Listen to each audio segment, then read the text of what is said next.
Alors, la quatrième catégorie, pas mal plus tranquille, c'est la catégorie table de cuisine, donc des jeux auxquels on a l'habitude de jouer sur une table de cuisine, mais qu'on retrouve maintenant sur ordinateur. Et la dernière catégorie, c'est gérant d'estrade, les jeux de sport. Parfait. Mais avant de décider à quel jeu jouer, il faut savoir sur quoi les jouer.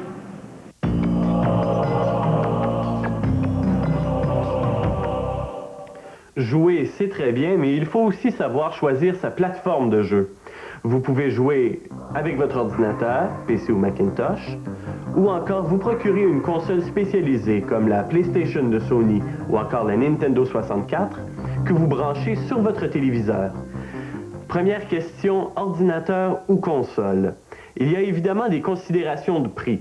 Une console de jeux vidéo coûte environ 200 $ avec une seule manette et 100 jeux, alors qu'il faut compter environ 10 fois plus, environ 2000 $ pour un ordinateur.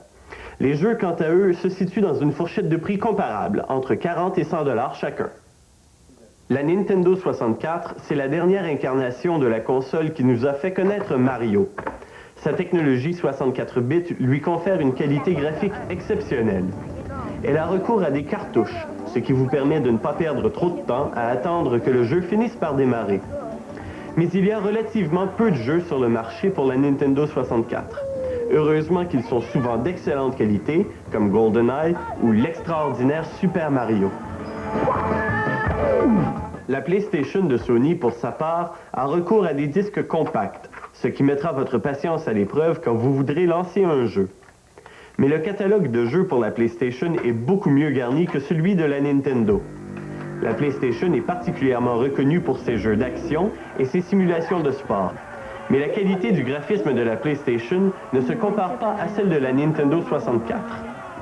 Avec un ordinateur, c'est habituellement beaucoup plus compliqué. Il faut vous assurer que votre jeu soit compatible avec votre matériel, puis installer le jeu dans l'ordinateur, configurer votre système et espérer que le tout fonctionne. Et ça fonctionne rarement du premier coup. L'ordinateur s'adresse davantage aux joueurs plus fortunés et un peu plus âgés que les amateurs de consoles. Il convient à ceux qui ne craignent pas le casse-tête de l'installation des jeux et finalement à ceux qui préfèrent les jeux exigeant plus de réflexion que de réflexe. Dans le reportage qu'on vient de vous présenter, on vous a parlé de deux types de consoles, c'est-à-dire la Nintendo 64 et la PlayStation de Sony. Stéphane, comment se fait-il qu'on n'ait pas mentionné la Saturn de Sega? Bien, tout simplement, Sophie, parce que la Saturn a un petit peu perdu la guerre face aux deux autres. D'une part, la PlayStation offre plus de jeux intéressants que la Saturn, et d'autre part, la Nintendo 64, question graphisme, c'est vraiment dans une classe à part. Donc, la Saturn, on peut dire qu'on l'oublie. Donc, la bataille se livre vraiment entre Nintendo et Sony. C'est ça. On commence maintenant réellement avec nos catégories de jeux. Et la première catégorie, c'est la catégorie junior, c'est-à-dire les jeux pour enfants. Dans les jeux pour enfants, on remarque deux grandes tendances, c'est-à-dire tout d'abord des jeux axés sur le divertissement et d'autres à saveur plus éducative. Jean-Hugues, tu t'es tout d'abord attardé aux jeux d'action et de divertissement pour enfants. Ben oui, Sophie, là, je suis en train d'essayer la toute dernière nouveauté sur la Nintendo 64. Ça s'appelle Diddy Kong Racing. Et ce que c'est tout simplement un jeu de course.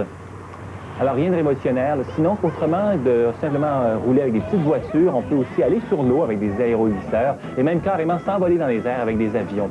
Évidemment, dans ce jeu-là, ce qui est extraordinaire, c'est le rendu 3D, là, qui est très bon, comme dans tous les jeux Nintendo. Alors, c'est un jeu qui peut convenir à toute la famille, bien qu'il s'adresse d'abord et avant tout aux jeunes enfants. Un autre jeu qui s'adresse aux enfants, mais qui roule cette fois-ci sur un PC, c'est les aventures sur l'île Lego.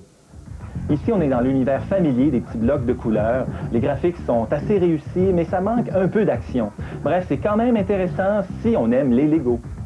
Si on a des enfants un peu plus vieux, peut-être de 10 ans à 14 ans, il faut plutôt aller chercher du côté de la Sony PlayStation. Et donc, de ce côté-là, un des jeux les plus populaires s'appelle Twisted Metal. Alors ici, ça, c'est un jeu de course. En fait, c'est carrément un jeu de démolition, mais ça captive les jeunes pendant des heures. Cependant, il faut dire pour les parents là, que c'est un jeu qui contient quand même un certain degré de violence. Bref, c'est pas un jeu qui va faire l'unanimité dans toutes les familles. En fait, le seul jeu pour enfants dont on peut dire qu'il puisse faire l'unanimité, c'est Mario, le célèbre plombier italien qui mange des étoiles et puis qui sauve les princesses. Eh bien, justement, parce que Mario reste encore un grand classique, voici un reportage sur Mario 64.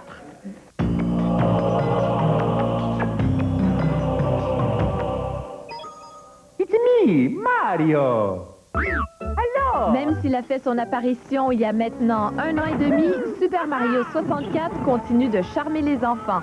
Une telle longévité n'est pas rare dans le monde des jeux vidéo, mais ce succès n'est pas dû au hasard. Sur Nintendo 64, Super Mario a fait le saut dans un univers en 3 dimensions avec des environnements d'une beauté enchanteresse, comme cette épave engloutie. On explore ce petit monde en toute liberté. Mario peut non seulement courir à sa guise dans tous les sens, mais aussi grimper, sauter, nager et jouer à l'homme canon. Le jeu prend aussi avantage de la manette du Nintendo 64 qui permet de contrôler la vitesse à laquelle Mario se déplace. On court quand on pousse à fond sur la manette, on marche quand on appuie juste un peu. Ce qui explique la longue vie du jeu, c'est l'immensité de l'univers à explorer et les innombrables secrets à découvrir. Parcourir en entier les 15 niveaux du jeu exige de longues heures. On n'en finit plus de faire des découvertes et de dénicher des recoins inexplorés.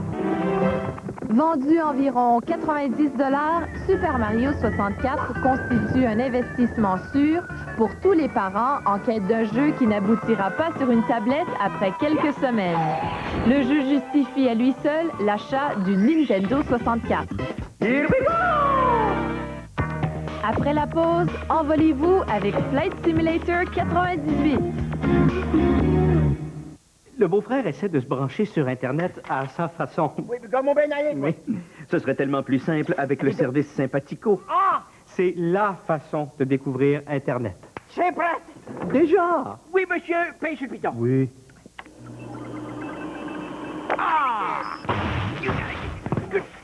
Pour découvrir Internet avec Sympathico, passez à un magasin Téléboutique Belle. Hé, tu payes quand tu payes? Pourquoi ça s'appelle le point G? Tu sais-tu, toi, Guy? Ah, c'est parce que je ne l'ai pas donné mon nom au complet. Et vous en avez jamais parlé à Guy avant? Ben non. Ben non. Il n'y a personne d'autre?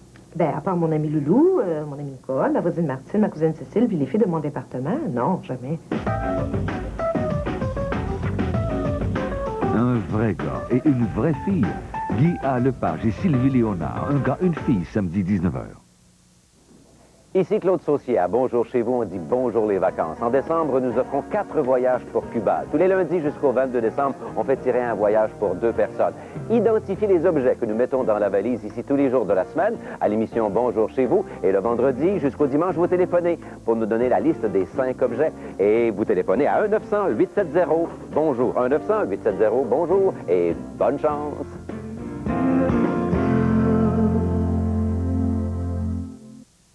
Des maisons, des milliers de maisons autour d'un volcan.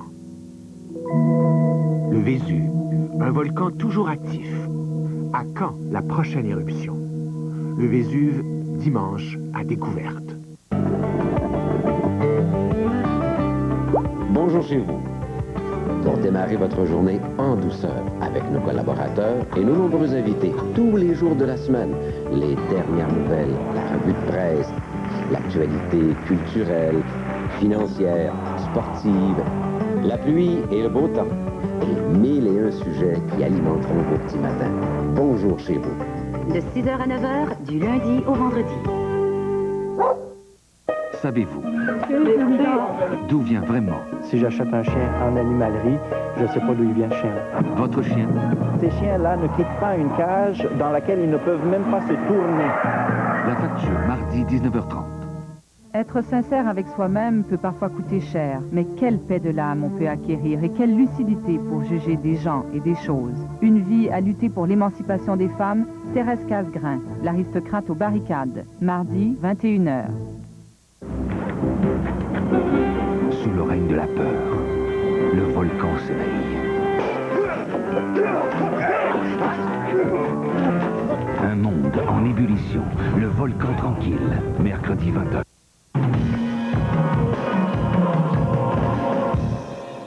Le Le jeu Mario 64 qu'on vient tout juste de voir roule évidemment sur une console Nintendo 64.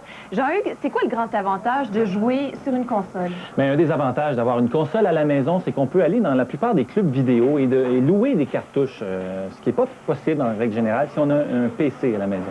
Merci. Et Stéphane, tu as regardé les jeux d'enfants, mais cette fois-ci éducatifs. Oui, Sophie, mais il faut faire attention à l'appellation jeux éducatifs parce qu'il y a bien des jeux éducatifs qui sont en fait ni l'un ni l'autre, ni tellement amusants, ni tellement éducatifs. Il y a par exemple Marine Malice. Ici, on nous promet que les enfants vont apprendre à réfléchir, à être patients, à développer leur esprit d'équipe. Mais finalement, ils n'apprennent pas grand-chose de très intéressant. On oublie ça. Dans Rayman pour les juniors, il y en a une série pour à peu près tous les groupes d'âge. Là, c'est aussi bien le contenu éducatif que le contenu ludique qui fait défaut. Les enfants s'amusent pas tellement et ils apprennent pas grand-chose là non plus. Finalement, la seule série qui fait vraiment l'unanimité, que ce soit chez les enseignants, chez les parents, mais aussi chez les enfants, c'est la série Adi ou Adibou. Selon le groupe d'âge, il y en a pour tous les âges. Il faut faire attention parce que c'est quand même très français, alors il faut trouver le CD qui est bien adapté à son groupe d'âge. C'est pour PC et Macintosh. La vedette, c'est toi! Mario 64, c'est bon, là, c'est original, là, c'est 3 dimensions, là, puis il y a beaucoup de tableaux, il y a vraiment beaucoup de mémoire, là. Ça le dit 64, il y a 64 MB de mémoire, là. C'est vraiment bon, là. Voilà pour les jeux d'enfants et maintenant voici la catégorie neurones. Dans cette catégorie, on a regroupé les jeux qui mettent à l'épreuve notre matière grise et bien souvent notre patience. C'est le cas par exemple avec le jeu Flight Simulator. Pour ceux qui ne le connaissent pas, c'est une série de simulateurs de vol qui existe depuis 15 ans, qui a été vendue à plus de 10 millions de copies à travers le monde. La compagnie Microsoft nous sort sa toute dernière version juste à temps pour le temps des fêtes. Voici donc Flight Simulator 98.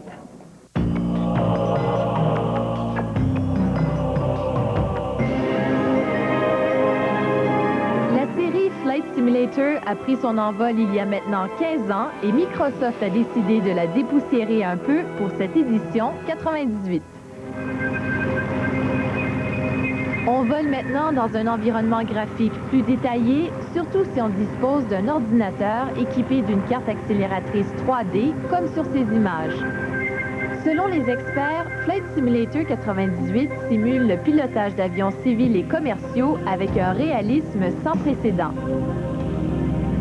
Les avions possèdent aussi un cockpit virtuel dans lequel on pivote à volonté. On peut maintenant piloter 8 appareils, les classiques comme le bon vieux Cessna, et quelques nouveautés comme cet hélicoptère que même les pilotes virtuels les plus expérimentés auront du mal à maîtriser. Wind 360 at 5, runway 6 right, cleared for takeoff. Heureusement, des leçons permettent aux débutants d'apprendre les rudiments du pilotage. Ces leçons permettent également aux pilotes virtuels plus expérimentés de maîtriser des techniques plus complexes comme le vol aux instruments ou le pilotage d'avions gros porteurs comme ce Boeing 737. Une fois prêt, on peut visiter plus de 3000 aéroports à travers le monde et survoler 45 villes reproduites de façon plus détaillée comme Montréal et Paris. C'est toute la planète qu'on peut ainsi parcourir en se baladant d'une destination à l'autre. Mais comme ses prédécesseurs, Flight Simulator 98 ne propose pas vraiment d'autres défis qu'apprendre à piloter. Le jeu propose bien quelques aventures, comme cette envolée entre les parois du Grand Canyon, mais les amateurs de sensations fortes risquent tout de même de s'ennuyer un peu, à moins de tenter quelques acrobaties, comme cet atterrissage sur la place rouge. Spectaculaire. Flight Simulator 98 coûte environ 60 $ et fonctionne sur à peu près n'importe quel type de PC. Il faut toutefois un Pentium pour obtenir un niveau de performance acceptable. Nous venons de voir un simulateur de vol, mais ce n'est pas le seul type de jeu qui demande de la réflexion. Il existe aussi la grande famille des jeux de stratégie, n'est-ce pas Stéphane? Oui, Sophie, les jeux de stratégie, ça s'adresse aux mégalomanes qui sommeillent en chacun de nous. Ça nous permet de prendre le contrôle, de diriger une armée, une civilisation, une galaxie entière si on veut. Et ce qui est intéressant avec les jeux de stratégie, c'est que la plupart d'entre eux n'exigent pas un ordinateur très performant. Donc, on peut jouer très longtemps avec eux. Quelques classiques du genre. Il y a Civilisation 2 ici, de Sid Meier, dans lequel on dirige une civilisation à travers l'histoire jusqu'à la conquête de l'espace si on veut, si on peut. Et Warcraft 2, la suite de Warcraft 1, on s'en doute, c'est un jeu de guerre qu'on a à l'écran où les orques affrontent les humains sur Terre, sur la mer et dans les airs, dans toute une série de scénarios. Et il y a également SimCity 2000, la suite du grand classique SimCity, dans lequel le but est de créer et de faire grandir une ville et de la gérer de son mieux. Les deux nouveaux jeux de stratégie qui ont retenu notre attention cette année exploitent tous les deux le côté sombre de votre esprit. Tout d'abord, un jeu plutôt pour les adultes, Imperialism. Là, vous dirigez un empire colonial et pour en assurer la prospérité, vous employez tous les moyens nécessaires, qu'ils soient politiques, économiques ou militaires, quand il le faut. Maintenant, Dungeon Keeper, c'est notre deuxième choix. Là, vous êtes le maître d'un donjon rempli de richesses. Et pour faire prospérer ce donjon et protéger vos richesses, vous engagez une armée de monstres. Et pour vous assurer de leur fidélité, vous pouvez utiliser, quand il le faut, la torture. Ça, les ados adorent ça. Un autre genre de jeu pour s'exercer les neurones, ce sont les jeux d'enquête et d'aventure. Un classique du genre, c'est le jeu Myst. Un excellent choix si vous ne le connaissez pas déjà. Et pour le temps des fêtes, on sort la suite de Myst, c'est-à-dire le jeu Riven, qu'on vous présente un peu plus tard dans l'émission. Pour l'instant, voici d'autres suggestions. Tout d'abord, le jeu Versailles. C'est une enquête à la cour de Louis XIV. On se balade dans le château de Versailles, superbement reproduit, et on tente d'élucider le mystère en rassemblant des indices et en interrogeant les membres de la cour. Puis il y a le jeu Titanic qui met en scène le navire célèbre avec ses passagers. Le joueur aura 4 heures pour dénouer les intrigues avant le naufrage. Enfin, le jeu Neverhood, personnellement mon préféré, où on évolue dans un monde fantastique et minimaliste façonné d'argile. C'est un jeu avec une ambiance hilarante et débridée. Tout ça, ça fait beaucoup de jeux. C'est pas toujours évident de s'y retrouver lorsqu'on magasine. Une solution, c'est de bien lire la boîte de jeux. Alors voici un reportage qui nous explique comment.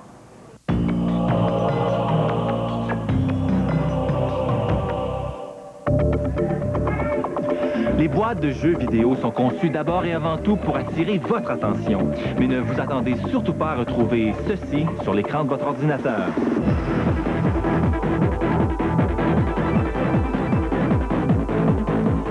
Sur la couverture de la plupart des boîtes de jeux, une des seules informations vraiment utiles qu'on retrouve, c'est la cote, qui classifie le jeu en fonction du niveau de violence, de la grossièreté du langage qui est utilisé et du contenu à caractère sexuel. Cette cote, cependant, ne se retrouve pas sur les versions françaises des jeux, donc attention. Maintenant, on va regarder ce qui se passe à l'endos de la boîte. C'est ici qu'on retrouve des images qui nous donnent une idée de l'aspect et du fonctionnement du jeu. Certains éditeurs mettent l'emphase sur des images qui sont tirées de séquences vidéo ou d'animations qui ne font pas comme telle partie du jeu. Le texte qu'on trouve à l'endos, par contre, va parfois nous donner des renseignements utiles, comme le nombre de missions dans un jeu d'action, par exemple.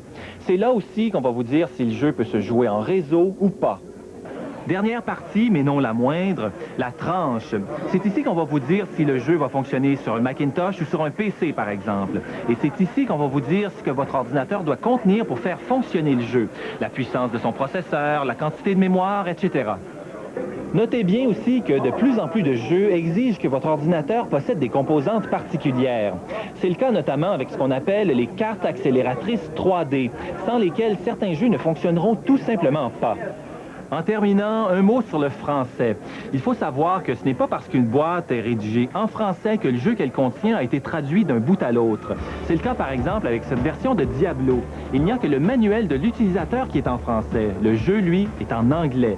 Bref, prenez bien le temps de lire toutes les informations que vous allez trouver sur la boîte. Sinon, vous risquez de vous faire jouer un tour. Une autre façon d'obtenir de l'information, c'est de se rendre sur le site Internet du fabricant. On y trouve souvent une version réduite du jeu qui nous permet de l'essayer avant de l'acheter. Quand t'es fâché, tu peux défouler là-dessus. Tu prends un jeu de combat et tu t'imagines que ton adversaire, c'est quelqu'un que t'haïs. C'est cool, ça développe tes réflexes. C'est pour ça que c'est le fun. Vous lancez votre entreprise sur Internet. Il n'y a qu'une chose dont vous ayez vraiment besoin. Le soutien d'une entreprise fiable. Et cette entreprise, vous la connaissez bien. Maximisez vos possibilités avec Avantage Internet de Bell. On a tout un programme de division pour vous.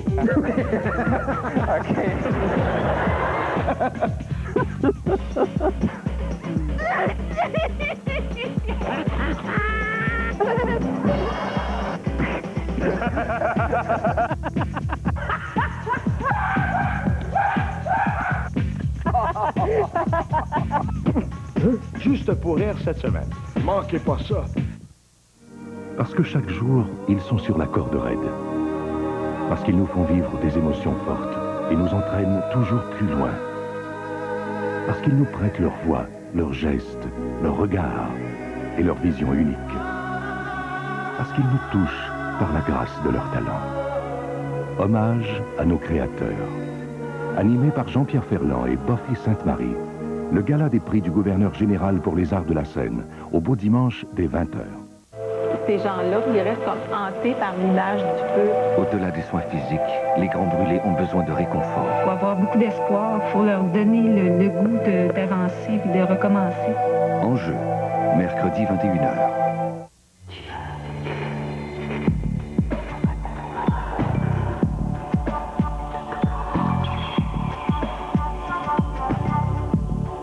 Les Jeux Olympiques de Nagano, cet hiver à la télévision de Radio-Canada. L'an dernier, grâce à vos dons, des tonnes d'aliments non périssables et des milliers de dollars ont été remis à des gens démunis. Cette année encore, la guignolée des employés de Radio-Canada fait appel à votre générosité. Soyez généreux. Un petit effort de votre part apportera un réconfort certain à des gens qui en ont vraiment besoin. Le 11 décembre, de 6h à 18h, apportez quelque chose à la guignolée des employés de Radio-Canada. Bonjour, une tragédie aérienne en Russie pourrait avoir fait au moins 80 morts. Un cargo militaire Antonov 124, le plus gros avion du monde, s'est écrasé dans un quartier résidentiel d'Irkoutsk, en Sibérie, peu après son décollage. Des centaines de sauveteurs et pompiers ont été dépêchés sur les lieux. Et les funérailles de Michel Bélanger se sont déroulées ce matin en l'église Saint-Germain d'Outremont. L'ancien coprésident de la commission Bélanger-Campeau a été emporté par le cancer cette semaine. Rendez-vous dans 1 heure. À plus tard. Oh, we saw it, Costello! Oh, let's go! Yeah, ma chose bien, let's go! It's good! Point, nice! La prochaine catégorie, c'est adrénaline. Ce sont les jeux d'action et de sensations fortes. Ce sont des jeux qui exigent habituellement de bons réflexes et qui ont un rythme assez frénétique. Ce qui nous amène tout d'abord à vous parler d'un avertissement qu'on trouve systématiquement sur les boîtiers des jeux francophones. Alors, Jean-Hugues, plusieurs personnes s'inquiètent de cet avertissement. Oui, Sophie, et puis je peux te lire ce qu'on retrouve sur le boîtier du jeu POD, par exemple. Attention, chez certaines personnes, l'utilisation de ce jeu nécessite des précautions d'emploi particulières. Alors, cet avertissement-là, ça s'adresse uniquement aux gens qui sont épileptiques. Et puis même à l'intérieur des épileptiques, ça s'adresse d'abord et avant tout à ceux chez qui l'exposition à des stimuli visuels très intenses peut causer une crise. Donc, en règle générale, on n'a pas à s'inquiéter. Parfait. Alors, revenons-en à notre catégorie adrénaline. C'est une catégorie importante car c'est celle où on trouve le plus de jeux et le plus de jeux populaires, surtout auprès des jeunes. Alors, voici un reportage pour PC. C'est un jeu d'action tiré de l'univers de la Guerre des Étoiles. Voici Jedi Knight.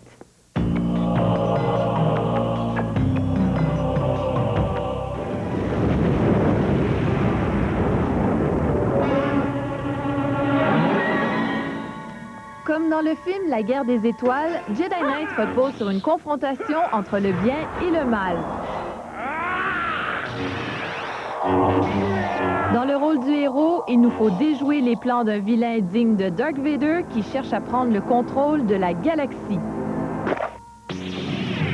Une seule façon d'y arriver, maîtriser la force et devenir un chevalier Jedi. À mesure qu'on progresse dans le jeu, on développe différents pouvoirs, comme voir dans l'obscurité, sauter très haut ou manipuler des objets à distance. L'usage de la force différencie radicalement Jedi Knight des autres jeux du genre. Pas besoin de liquider tout ce qui bouge quand on peut devenir invisible ou dérober les armes de ses ennemis à distance. Leave us in peace. Et quand les choses se corsent, on active son sabre laser, l'arme traditionnelle des Jedi et la plus puissante de notre arsenal. Les amateurs de la guerre des étoiles apprécieront aussi les séquences filmées reliant les 21 niveaux du jeu. Jouées par des vrais acteurs dans des décors virtuels, ces séquences sont spectaculaires. De quoi nous faire patienter en attendant la sortie du prochain film de Star Wars, prévu pour 1999.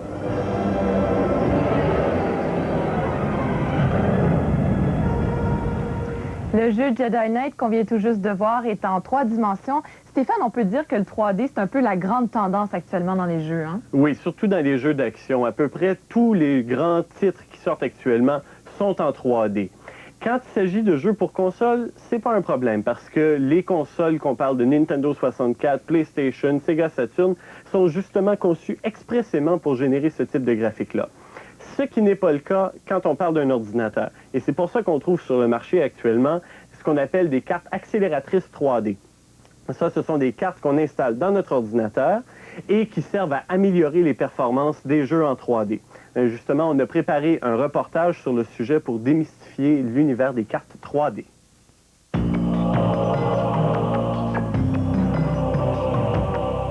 Les cartes accélératrices 3D sont de plus en plus populaires auprès des amateurs de jeux sur PC, et pour cause.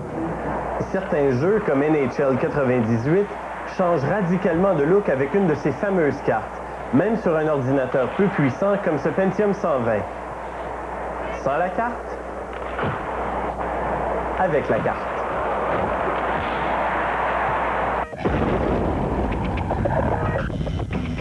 Une carte 3D accélère l'affichage des graphiques en 3 dimensions, ce qui procure ainsi une plus grande fluidité de mouvement et des effets visuels comme la transparence ou le flou pour camoufler le grain des textures. Attention, certains jeux comme Wipeout Excel exigent absolument un accélérateur 3D pour fonctionner. L'ennui, c'est qu'il existe plusieurs types de cartes 3D et que tous les jeux ne sont pas compatibles avec toutes les cartes. À l'heure actuelle, les cartes accélératrices 3D les plus populaires sont celles qui utilisent la technologie 3DFX, comme la Monster 3D de Diamond. Vendues environ 300 $, ces cartes sont compatibles avec le plus grand nombre de jeux sur le marché. Plusieurs jeux sont même spécifiquement conçus pour fonctionner avec ces cartes, ce qui procure encore plus d'effets visuels, comme dans NHL 98. Ces jeux portent le logo 3DFX. Si votre ordinateur vous sert avant tout de plateforme de jeu, une telle carte est probablement ce qu'il vous faut. Mais avant de l'acheter, assurez-vous que votre ordinateur dispose d'une fente PCI libre pour accueillir la carte. En effet, une telle carte ne remplace pas la carte vidéo déjà présente dans votre PC, toujours nécessaire pour l'affichage normal en 2 dimensions. Vous l'installez plutôt à côté, en appuyant fermement pour bien l'insérer. Puis vous reliez les 2 cartes grâce à un petit câble et vous branchez votre moniteur. Si les jeux ne sont pas votre priorité ou si vous ne disposez pas d'une fente PCI libre, vous pouvez avoir recours à une carte vidéo hybride, comme la Mystique de Matrox. Ces cartes prennent en charge aussi bien l'affichage traditionnel 2D que le graphisme 3D, et elles n'occupent qu'une seule fente PCI puisqu'elles remplacent votre carte vidéo actuelle. En revanche, elles sont compatibles avec moins de jeux que les cartes spécialisées 3DFX. La règle d'or, vérifiez bien que la carte que vous songez à acheter est compatible avec vos jeux favoris. Et assurez-vous par la suite que les jeux que vous achèterez fonctionnent avec votre carte. En 2 mots, lisez donc les petits caractères. Et maintenant, voici nos suggestions pour cette catégorie adrénaline. Jean-Hugues, tu commences avec un de tes favoris. Oui, Sophie, il s'agit de Wipeout XL. Ce que c'est tout simplement un jeu de course, mais dans lequel on pilote des véhicules anti-gravité, une espèce d'aéroglisseur. C'est un jeu qui se remarque surtout pour sa trame sonore excellente, dans 6 bandes techno parmi les meilleures au monde. Mais cependant, la trame sonore, on ne la retrouve que sur la version PlayStation du jeu. Il y a aussi une version pour PC, sur laquelle on ne retrouve pas la même trame sonore. Et puis, pour jouer à ce jeu-là sur PC, ça prend une carte accélératrice 3D, donc c'est pas pour tout le monde. Le deuxième jeu, c'est un jeu de course, lui aussi, Carmageddon. Mais attention aux parents, c'est un jeu qui est très violent. C'est un jeu de course, donc, dont le but n'est pas d'arriver le premier au fil d'arrivée, mais de démolir ses adversaires et, au passage, d'écraser le maximum de piétons. Il y a beaucoup de sang, mais bon, bref, c'est un des rares jeux où plus on conduit mal, plus on a de points. En terminant, on vous parle de X-Wing vs. TIE Fighter. Ça, c'est un autre jeu qui est inspiré de la guerre des étoiles, mais cette fois, on se retrouve aux commandes des célèbres vaisseaux de Star Wars. Alors, dans ce jeu-là, il y a beaucoup d'action, particulièrement lorsqu'on joue avec plusieurs autres joueurs. Dans la catégorie adrénaline, il existe un jeu qui n'est pas sur le marché depuis bien longtemps, mais qui est déjà considéré comme étant un classique. C'est le jeu Tomb Raider mettant en vedette la plantureuse Lara Croft. C'est un jeu d'action et d'aventure avec l'archéologue la plus sexy après Indiana Jones. Le jeu Tomb Raider 2 doit sortir pour le temps des fêtes. Un autre jeu qui risque de devenir un classique, c'est GoldenEye 64, la première incursion de James Bond dans le domaine des jeux vidéo. On vous en parle après la pause. J'embarque dans le jeu. Je me sens comme James Bond. GoldenEye, c'est vraiment un bon jeu parce que je trouve ça violent et c'est bon.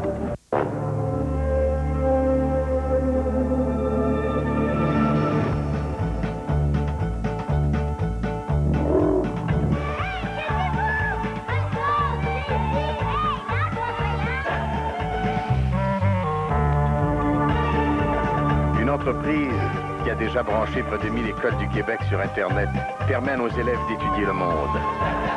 Cette entreprise, vous la connaissez bien. Belle.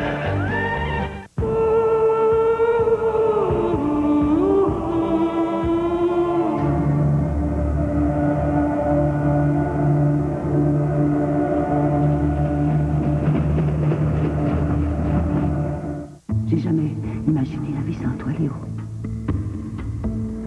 Léo, tu as tellement manqué.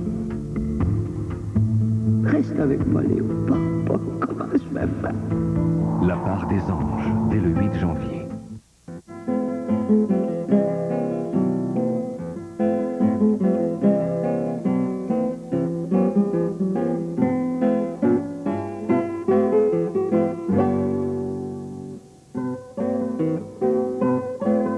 Donner permet de changer les choses, pour celui qui donne autant que pour celui qui reçoit. Donner maintenant, c'est important. Je donne, je change.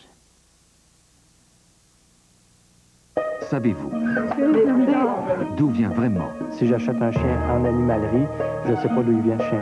Votre chien? Ces chiens-là ne quittent pas une cage dans laquelle ils ne peuvent même pas se tourner. La facture, mardi 19h30. Être sincère avec soi-même peut parfois coûter cher, mais quelle paix de l'âme on peut acquérir et quelle lucidité pour juger des gens et des choses. Une vie à lutter pour l'émancipation des femmes, Thérèse Casgrain, l'aristocrate aux barricades, mardi 21h. Ce matin, je me suis réveillé congestionné. Le nez me coulait. J'ai pris une Dimetapp extentable. Une extentable, ça me soulage des symptômes du rhume pendant 12 heures. Oups! On sait jamais quand on va avoir besoin d'un soulagement prolongé, hein? Dimetapp extentable, recommandé par les médecins pour enfin respirer à l'aise. Mon extentable fait encore effet, mais les lions n'ont pas tenu le coup. Chut.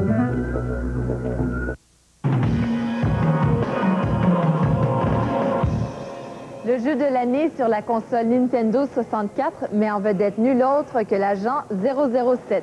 Et oui, James Bond est maintenant au service de Sa Majesté Nintendo dans le jeu GoldenEye.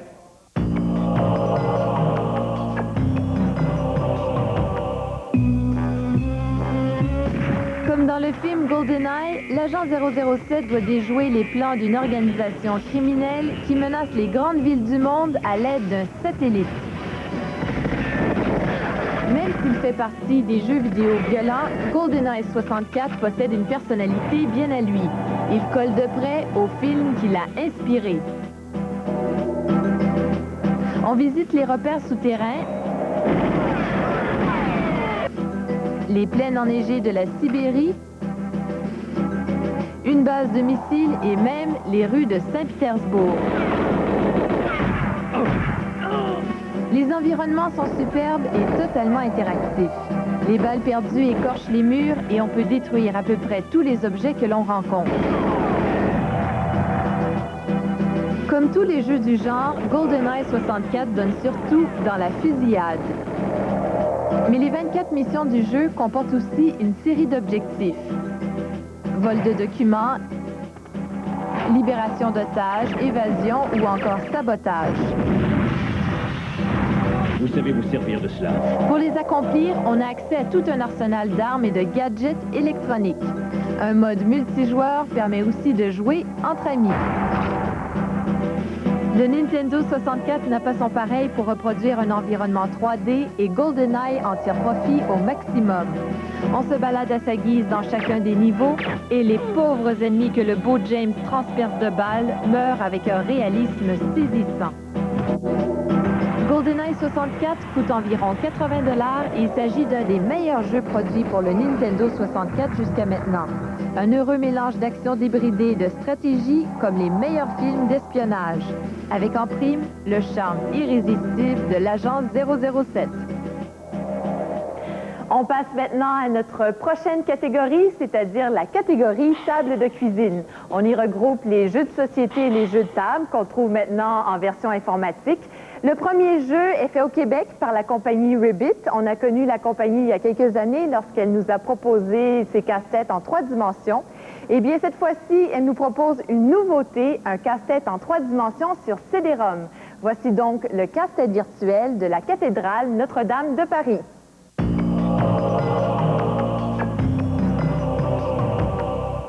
Bien des amateurs de casse-tête 3D seront curieux de redécouvrir leur passe-temps favori sur ordinateur. Toutefois, pas besoin d'être un expert pour jouer à la cathédrale Notre-Dame sur CD-ROM. Elle offre en effet 4 niveaux de difficulté, faisant varier le nombre de pièces à monter de 138 à 919. Les pièces sont éparpillées sur une table comme si on venait de les sortir de leur boîte. Comme avec un véritable casse-tête, il faut d'abord trier ces morceaux selon leur apparence. On peut se faciliter la tâche en créant des tiroirs pour les remiser. On assemble ensuite une série de panneaux en 2 dimensions, formant les murs, la toiture et la structure de la cathédrale. Une fois une section complétée, on va la placer sur un modèle 3D de l'édifice. 1270. Après la mort tragique de son père Louis IX à Tunis lors de la 8e croisade, Philippe III le Hardi accède au trône. Tout au long de l'assemblage, on a accès à une série de documents multimédia qui nous font découvrir le bâtiment et l'époque de sa construction. Une fois la cathédrale terminée, on peut maintenant s'aventurer à l'intérieur du bâtiment où nous attend une énigme à résoudre. Rien de très élaboré, mais un ajout intéressant au casse-tête. Le jeu est disponible en version PC et Mac et coûte environ 30 $.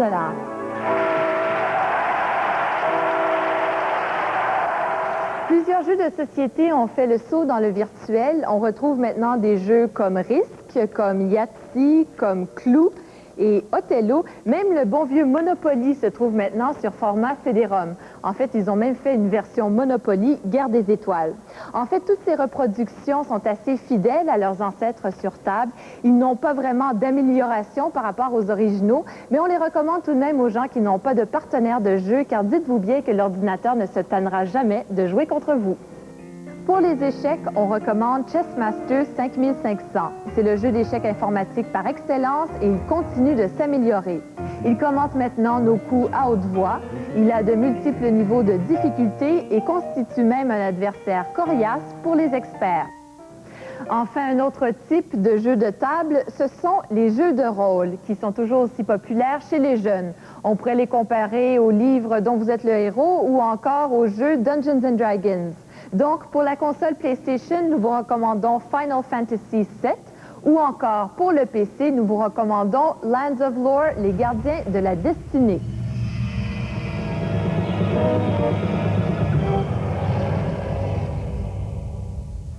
Voici la prochaine catégorie, celle des gérants d'estrade. Et oui, vous l'aurez deviné, elle est entièrement consacrée aux jeux de sport. Nous commençons tout d'abord avec le nouveau sport national des Québécois, c'est-à-dire la course automobile. Jusqu'à tout récemment, les pilotes virtuels qui rêvaient d'imiter Jacques Villeneuve devaient se tourner vers le jeu Grand Prix 2. Il est le champion incontesté des jeux de Formule 1 sur ordinateur depuis sa sortie il y a 2 ans. Mais comme Michael Schumacher, le jeu Grand Prix 2 vient de se faire dépasser par un nouveau aux dents longues, c'est-à-dire F1 Racing Simulation.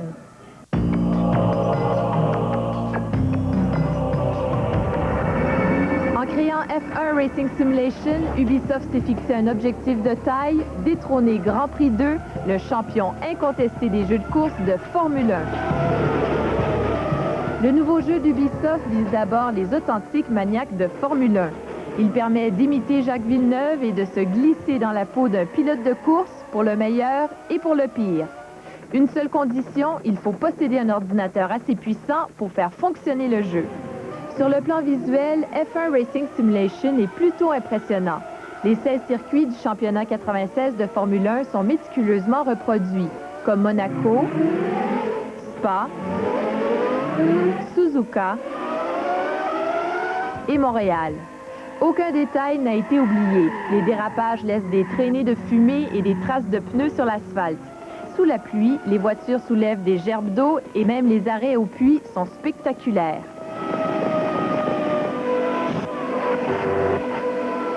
F1 Racing ne se contente pas seulement de nous en mettre plein les yeux. Le jeu colle aussi à la réalité sur le plan de la conduite et du comportement des voitures. On peut procéder à divers ajustements sur sa voiture en choisissant sa gomme de pneus, l'angle de ses ailerons et toute une série d'autres réglages. Ces changements ont un impact réel sur la performance de notre bolide. On a aussi accès à un manuel d'instruction nous expliquant les rudiments de la mise au point. Petite déception, F1 Racing Simulation n'offre pas pour le moment la possibilité de jouer à plusieurs par modem ou par Internet. On peut toutefois disputer une course à 2 sur le même ordinateur ou jusqu'à 8 en réseau local. Ne cherchez pas non plus Jacques Villeneuve, un problème de licence a empêché Ubisoft de l'inclure dans le jeu. Enfin, le jeu exige une carte accélératrice 3D et au minimum un processeur Pentium 120 MHz pour fonctionner. On recommande toutefois un Pentium 166. À part le jeu de course F1 Racing Simulation qu'on vient tout juste de voir et le jeu Grand Prix 2 qu'on vous a mentionné un peu plus tôt, Stéphane, quel autre jeu de course suggérons-nous? Alors, pour les consoles, Sophie, notre préféré, c'est vraiment Formula 1 pour la PlayStation de Sony. C'est une simulation qui est un peu moins réaliste que les jeux pour PC comme Grand Prix 2 ou F1 Racing Simulation, mais on peut s'amuser beaucoup à courir, vraiment à jouer avec ce jeu-là, sans s'empêtrer dans des détails de pilotage de précision ou des ajustements de voiture. Dans un tout autre ordre d'idée, Rally Championship. Ça, c'est un jeu pour PC. C'est une simulation d'un sport automobile qu'on connaît un petit peu moins ici, le rallye automobile. Ça demande des habiletés de pilotage un peu moins pointues que la Formule 1. Cependant, on peut jouer dans toutes sortes de conditions. On peut jouer sous la pluie, dans la neige, sur la terre battue, dans la boue même. C'est une belle découverte qu'on a faite. Alors, vous pouvez jouer au jeu de course sur le clavier de votre ordinateur, mais pour obtenir encore plus de plaisir, il existe des volants pour contrôler votre voiture. En fait, Stéphane, il existe plusieurs accessoires pour jouer. Oui, c'est ça, Sophie. Des volants, des manettes, en tout cas, toute une gamme d'accessoires. Cependant, ce sont des accessoires qui coûtent relativement cher, donc il faut faire très attention avant d'acheter. Alors, voici donc un reportage sur les accessoires de jeu.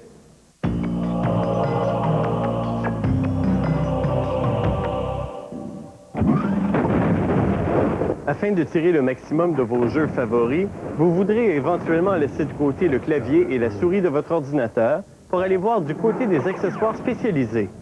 Il y en a 3 grandes familles, les commandes style console, les manettes, communément appelées joystick, et les volants. Les volants s'adressent, vous l'aurez deviné, aux amateurs de course automobile. À 100 $, le Grand Prix 1 de Thrustmaster n'offre ni pédalier ni levier de vitesse, mais plutôt 2 palettes situées derrière le volant que vous pouvez configurer en accélérateur et en frein. Pour un jeu sur ordinateur, c'est ce qui nous a paru le plus pratique, puisqu'on n'a jamais à lâcher le volant.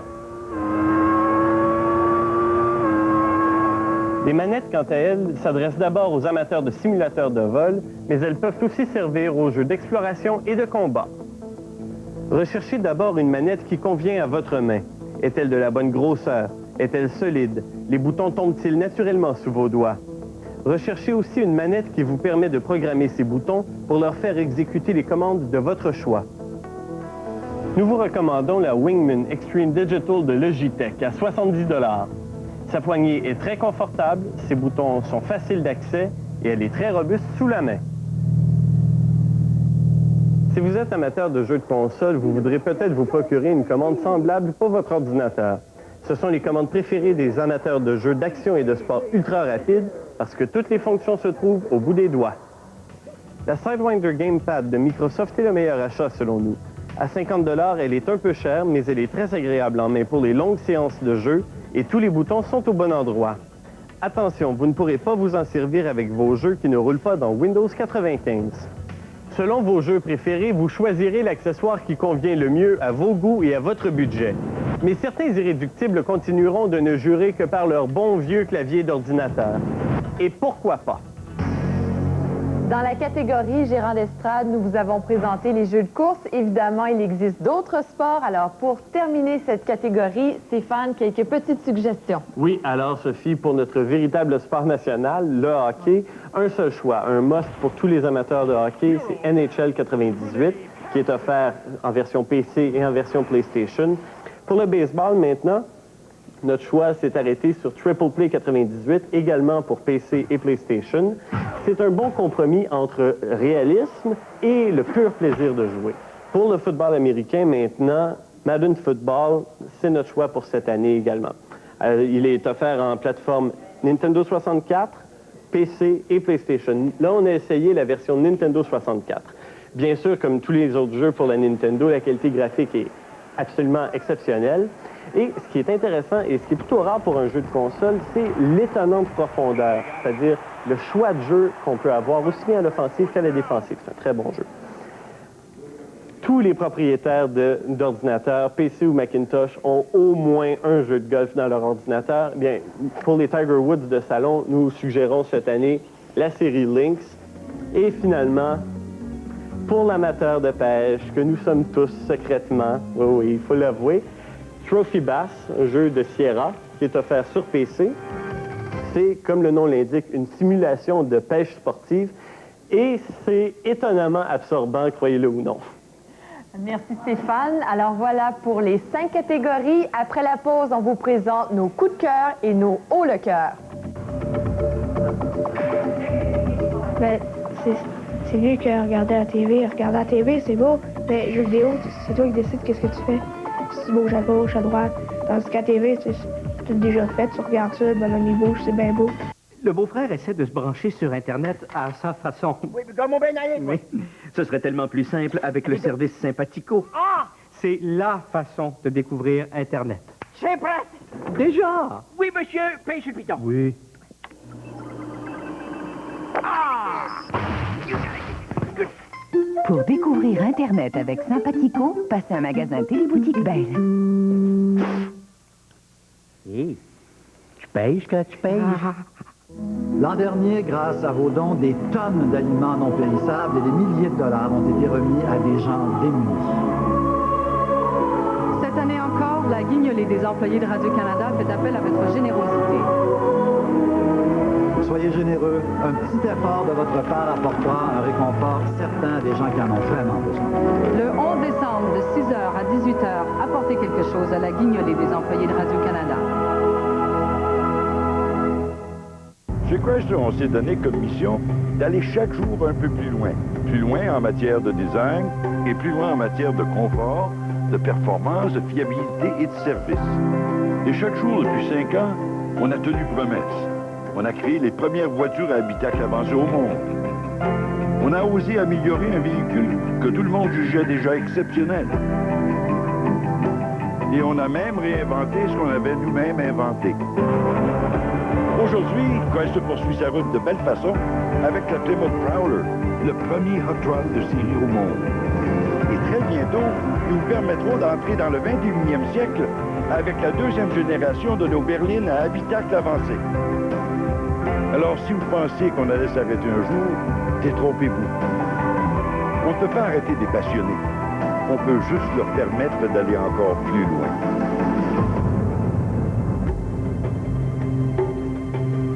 Pourquoi ça s'appelle le point G? Tu sais-tu, toi, Guy? Ah, c'est parce que je ne voulais pas donner mon nom au complet. Et vous en avez jamais parlé à Guy avant? Ben non. Ben non. Il n'y a personne d'autre? Ben, à part mon ami Loulou, mon ami Nicole, ma voisine Martine, ma cousine Cécile, puis les filles de mon département, non, jamais. Un vrai gars et une vraie fille. Guy A. Lepage et Sylvie Léonard. Un gars, une fille, samedi 19h.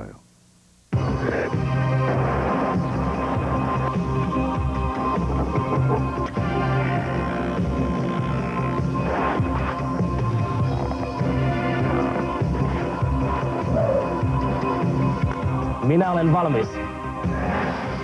Et pour vous, nous sommes tout prêts. Radio-Canada est près de l'action pour la visite des Rangers de New York à la soirée de Joachim Olsen de Radio-Canada ce soir, 19h30, heure de l'Est. Ça me dépasse. C'est pas ma génération, c'est difficile pour moi. On aime ça parce que, ben, je sais pas. Pour nous joindre, il y a plusieurs façons de le faire. Vous pouvez nous écrire et nous envoyer votre lettre par courrier ordinaire. Vous pouvez nous envoyer un fax. Vous pouvez nous laisser un message sur notre boîte vocale ou vous pouvez encore nous écrire par courrier électronique. Durant l'émission, nous vous avons suggéré plusieurs jeux. Évidemment, il existe des jeux qu'on vous déconseille. C'est ce qu'on appelle les hauts le cœur. Alors, Jean-Hugues, 2 hauts le cœur. Oui, Sophie. Tout d'abord, un jeu qui s'appelle Pod. Ça, c'est un jeu de course futuriste et qui devient rapidement monotone, surtout si on joue seul. Dans le genre, on va préférer Wipeout XL. Et un autre haut le cœur, ça s'appelle Seventh Legion. Ça, c'est un clone. D'abord, c'est un jeu d'aventure et de stratégie qui est un clone de Warcraft 2 et de Command & Conquer. Mais cependant, c'est un clone qui est raté et du côté de l'originalité, c'est un gros 0. Stéphane, 2 autres hauts le cœur. Alors, Shadow Warrior, alors pour ceux qui connaissent le jeu d'action Duke Nukem 3D, c'est Duke, mais déguisé en ninja avec des baguettes. Alors, là encore pour l'originalité, on repassera. Aucune innovation. Les costumes sont même pas beaux. Et finalement, Starfleet Academy, un pseudo-simulateur de vol spatial avec des combats. Mais on nous propose de faire, entre autres, des acrobaties, des loopings avec le USS Enterprise. Je pense pas que M. Spock apprécierait. Après les hauts le cœur, voici les coups de cœur, c'est-à-dire les jeux qu'on adore. On commence avec la suite du jeu Myst, le jeu d'enquête et d'aventure Riven.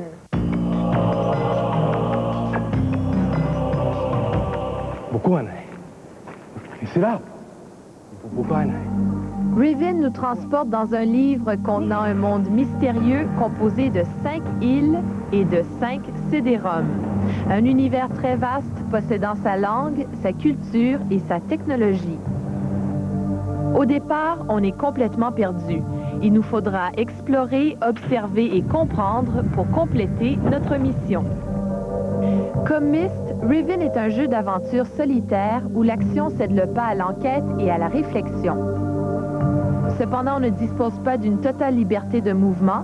Par exemple, sur ce sentier, il faut cliquer à quelques reprises pour grimper étape par étape jusqu'au sommet. Impossible de s'aventurer hors de l'itinéraire établi. C'est le prix à payer pour se balader à travers une véritable œuvre d'art. Riven n'est pas un jeu complètement statique. Au détour d'un sentier, on aperçoit parfois un habitant apeuré ou un animal étrange. On a aussi droit à quelques séquences animées, comme lorsqu'on monte à bord de ce tramway aérien. À couper le souffle. Riven envoûte et déroute. En venir à bout exige plusieurs dizaines d'heures de travail acharné.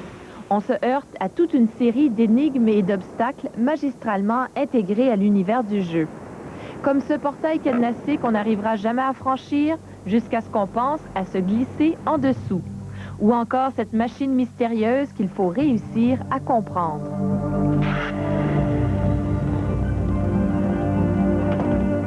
Les habitués de Myst partent avec une longueur d'avance, mais on peut jouer à Riven sans connaître son prédécesseur.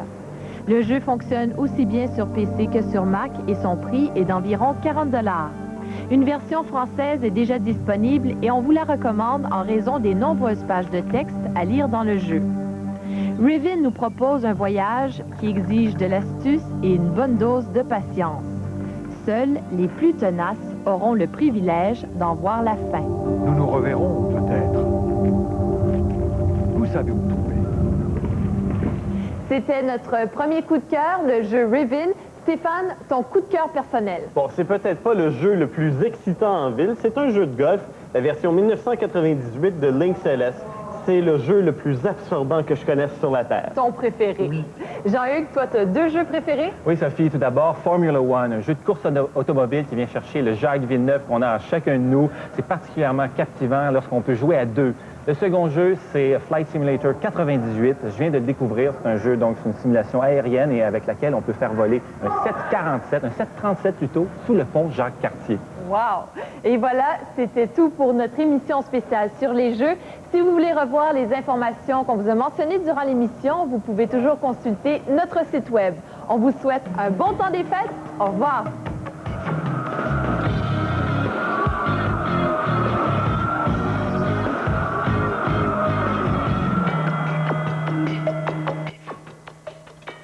Ici Gaston Lepage. Lundi, aux Trois Mousquetaires, Louis-Georges nous fait faire un tour du monde des plats traditionnels de Noël et on va enfin savoir si on mange de la dinde en Afrique. Les Trois Mousquetaires, lundi 9h, Maritime 10h.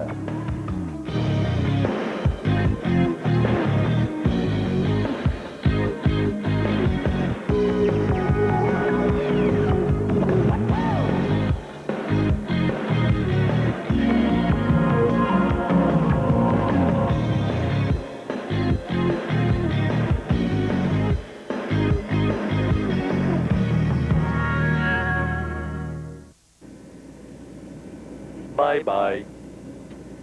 À bientôt. Ici Radio-Canada. J'entends constamment un bruit comme un sifflement, seulement très aigu, dans les 2 oreilles. Ça dure depuis longtemps, c'est inquiétant.